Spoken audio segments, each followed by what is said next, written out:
Pasyente sa itong mga kauban, gida siya sa engkanto sa ilang gingharian.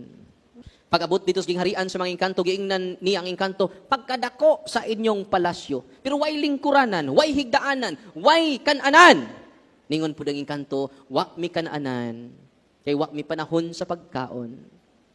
Wa mi lingkuranan, kay wa mi panahon sa paglingkod.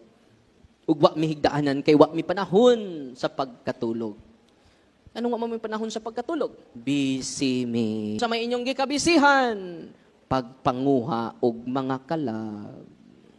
Uy, busy day ang mga engkanto, pagpanguha og mga kalag. Nami pasyente nga gikasal nako, nya doon na siya uyab nga engkanto. For 35 years, nagkauyab sila. No? O ang mga engkanto nagpuyo sa ilang mangga. Mangga nga mako kaayo.